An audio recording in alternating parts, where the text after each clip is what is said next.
So in our last video, we talked about solo female van life safety. Hi, I'm Santina Doyle. I lead a meetup group called Solo Female Van Life Adventures, and we're on the East Coast. Come check us out in meetup and come camping with us. We meet virtually on Zoom via meetup events on Wednesdays at 7 p.m. Eastern time. So if you search in meetup for Solo Female Van Life Adventures, hopefully you'll find us. So last time we were talking about solo female van life safety, I mentioned that there were multiple things to consider, and I do have to look at my notes as I talk today because the topic is just so dense. There's so much packed into it. So there's safety on the road, which has to do with your vehicle and how you behave. There's safety from animals and humans. There's safety in terms of maintaining our mental and physical health. There's safety around food and how we handle it on the road, especially because we don't have lots of running water.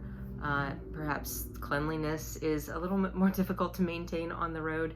And then of course there's safety in terms of getting medical attention when we're hurt or ill. And so last time we did talk about safety on the road and how to prevent breakdowns and issues by being aware of how to maintain your vehicle and checking for problems before you head out so that you can avert, is that a word? Avoid any issues on the road. So go back and check out that video if you're interested in that. Today we're going to talk about animal safety and human safety, which is, I would say, besides the mechanical safety on the road, human safety is probably the number 2 question that I get about safety on the road. A lot of women considering the solo female van life are concerned, or their family members and friends are concerned and express that concern to them about strangers, stranger danger, and how to stay safe around a bunch of people that they don't know, and when they're alone, and that it's a dangerous world out there. If you look into the statistics, you might find that it's not as scary as you think. And Carolyn of Carolyn's RV Life just did a wonderful video on the statistics of how safe it is out there on the road, that you're more likely to be beat up or raped by a person that you know, or even is a member of your own household, than you are by a stranger, statistically speaking. So go check out her video. So tonight we're going to talk about animal safety and human safety. So let's start with the animals, because a lot of us will be traveling with animals. We want to keep them safe, obviously. So this kind of pertains to them as well. The first thing I would recommend is, when it comes to animal safety, and we're talking about wild animals impacting you or your pets, is to know what the dangers are, or the dangerous animals or insects are in the area that you're going to be traveling. And this is a simple Google search. So if you're going out into the desert, you know that there are going to be scorpions and rattlesnakes, etc. If you're in the northern part of the country, you know that there's going to be black bears. If you're in the west, you know that there's going to be grizzly bears. Just do some research, and you can simply Google it by state. What are the dangerous animals or insects in Arizona or New Mexico or Pennsylvania, whatever state you're going to be in? And then when you are done reading up on the subject matter, another good resource is to talk to some of the rangers at some of the forest districts in that area. You can call them from anywhere on the road. You don't have to be in that area to give them a call. You can look on the internet for the phone number, call the ranger station, and they're more than happy to talk to you about how to handle the animals or insects and their dangers while you're traveling in that state, in their district. And of course, other nomads have a lot of stories to tell about experiences with animals, insects, etc., and how to handle those situations or avoid them altogether. One of the most important ways that you can avoid an interaction, a negative interaction with an animal, is to lock up your food. I have a bunch of metal, aluminum, I guess, tins that I store my food in my vehicle so that mice can't get to it, insects can't get to it, the lids are very tight. I don't believe that animals can smell the food through it very well. I don't trust that bears can't smell it. They have a great sense of smell from what I understand.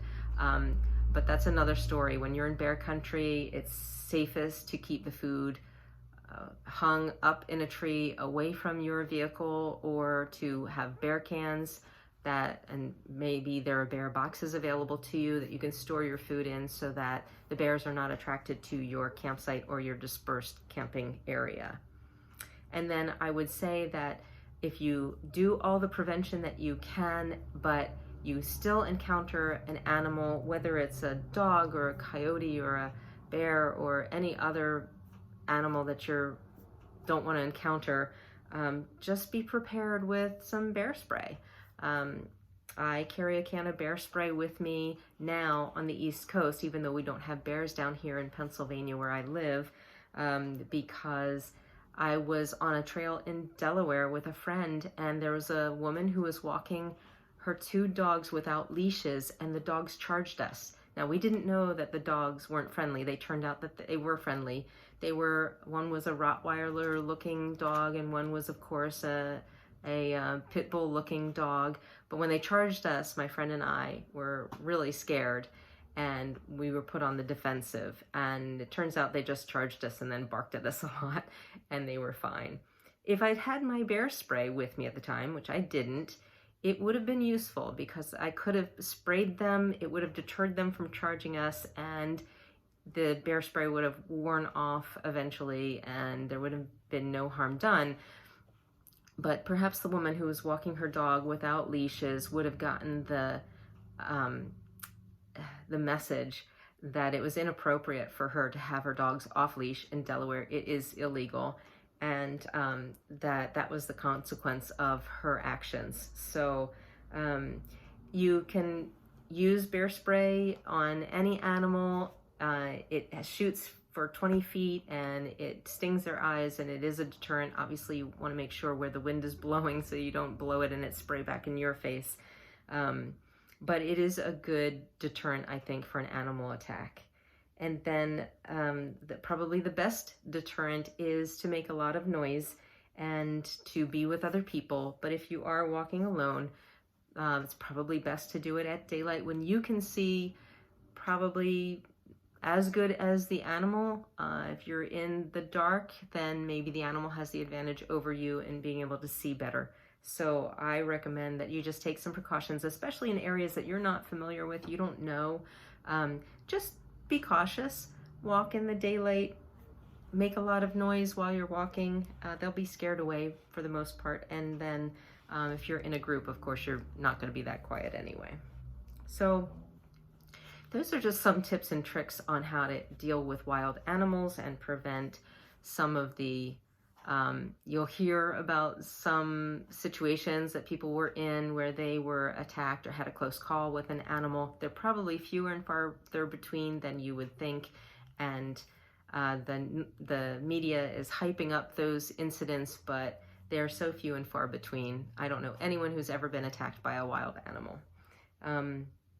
Probably some of the biggest fear, though, is around not an animal attack, but our friends, our family are probably most concerned for us about human attacks. Now, what I would say is that I've lived for 56 years and I've been out and about in my vehicle, whether it's going to the store or to work or going out to a park to hike. And in all of those years when I've been out in my vehicle, the likelihood that there would be a human who would try to perpetrate some kind of nefarious deed is just as likely as when I'm on the road traveling in a different state. There's no difference, really. And you're not more protected when you're traveling around in your car at home in your hometown than you are in a different town. The odds are still the same. And I've lived for 56 years without ever being attacked. And I bet a whole bunch of you have been out and about in your vehicles on day trips and have never been attacked. And so I would say, don't take to heart the stories that you hear that are very few and far between if you've never experienced something like that yourself. If you have experienced something bad, then certainly that's a different story. You can learn from that experience. You can learn certainly to be on your guard and be more observant and know the situations and places that you need to avoid in order to avoid another attack like that. But for the most part, most of us are going to be fairly safe on the road as a solo female van lifer. But there are a few things that we can do to ensure our safety even more. And one of the first things is that we can be polite, but don't be overly friendly to strangers, whether it's females, males, or couples. You do hear stories about women or couples who perpetrate attacks on other individuals, just as you hear stories about men doing it. So it's not an only male thing. So be polite to people, but don't be overly polite, right? Don't give them an in, and be wary of strangers on the road. And if you get the sense that something is inappropriate, be rude. Feel free to be rude and walk away or do whatever you need to do to get out of the situation. Don't stand on that politeness that gets a lot of women in trouble, that we don't want to hurt someone's feelings, even though we're uncomfortable or they're asking us to do something that we don't want to do, because that's when we get into trouble. So obviously, one of the things that you can do is make sure that you always have a camera or a video with you. And if you are in a situation that feels inappropriate and you have a camera or a video, the person is not going to want to be filmed in any way, shape, or form. And so that's one protection that you might be able to pull out of your pocket. In any situation where you feel uncomfortable and trapped and that you can't get out of the situation, if you have your phone on you, dial 911. And even if you can't talk to the 911 operator, they'll be able to hear what's going on, and the GPS will come up on their screen. And so if you don't respond to their questions, they'll send a unit out. So if you're in a grocery store parking lot and someone has cornered you and you dial 911 on your phone, hopefully they'll send the police. Something else that you can do is make sure you carry with you something that makes an extreme amount of noise. So if you are in a situation, then you can just blow a really loud whistle that they sell in stores, especially in camping stores, or some other noisemaker. You can touch the security button on the key fob of your car key fob and set off your car alarm. That should scare away people, because people obviously will be attracted to looking at where the noise is. And so the perpetrator is not going to want to stick around to be identified by anyone and for people to see what he or she is doing. Again, if you have your bear spray on you, I have no qualms about spraying bear spray in a person's eyes. It might be illegal in some states, but to tell you the truth, if I'm being attacked and it's life or death, I'm not going to worry about that. And I know that it is illegal, however, to spray wasp spray, because wasp spray will blind someone permanently, is what I understand, whereas bear spray will wear off. So bear spray, even though it's more expensive, perhaps it's $20, $30 a bottle, might be a better solution to carry around than wasp spray for protection. Some people choose to carry weapons. The one thing about weapons is that if a weapon is taken away from you, especially by someone who is stronger, that weapon can be used against you. So this is a personal choice, and I just suggest that if you do choose to carry a weapon, that you get trained in it, whether it's a knife or a gun or any other device, that you get some training so that you build that muscle memory. And so if you're in that situation, you don't have to think about what to do, you just do it. I personally have taken a self-defense course at a karate studio, and so I learned some techniques for fending off attacks by humans, whether they had a gun, a knife, or were just attacking me physically. And so I feel a little more confident about having that muscle memory kick in if that situation ever arises. But it's probably good to take refresher classes. I think one of the biggest things that we can do as women or men is observe what's around us and not get so far into our heads thinking about something as we're walking from our car to a store, or we're in our campsite and we're looking at the beautiful scenery and not paying attention to the cars around us, is to really, really pay attention when we're in a place that is unfamiliar and make sure that we're staying vigilant and observant. And then go with your gut feel. And I think one of the biggest benefits to being in van life or car life is what everyone says on all of the videos, which is you put the key in the ignition and you drive away if you're in a situation that you don't like. And that is so true. I unfortunately didn't grab my keys before I shot this video, but my keys are actually on a telephone cord band. It's a hair band, really, but I put my keys on that so that I wear my keys on my wrist when I'm sleeping. And I don't have to remember where my keys are in my car and have to find them and possibly stumble with them or drop them behind the seat and not be able to grab them. When they're on my wrist, I don't even have to grab them first. I can jump into the front seat of my car, pull them off my wrist, and turn the ignition, and I'm gone.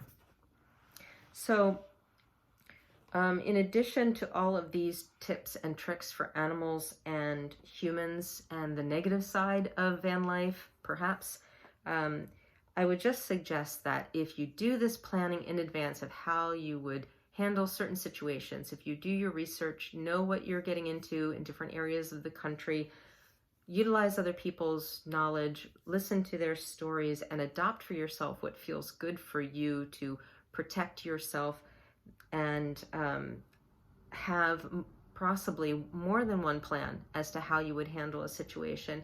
That preparation is going to probably take you 10 times further than anything else.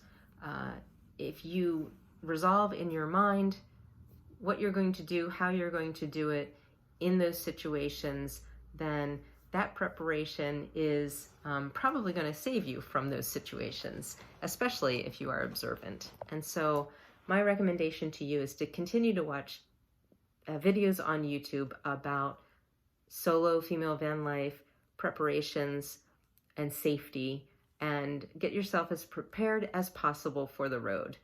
So thank you for listening. Check out my other videos if you like. Leave a comment as to what you would like to talk about on these videos, and feel free to check us out on Meetup. We're Solo Female Van Life Adventures on Meetup that meets virtually Wednesdays at 7 p.m. Eastern Time. Thank you and take care.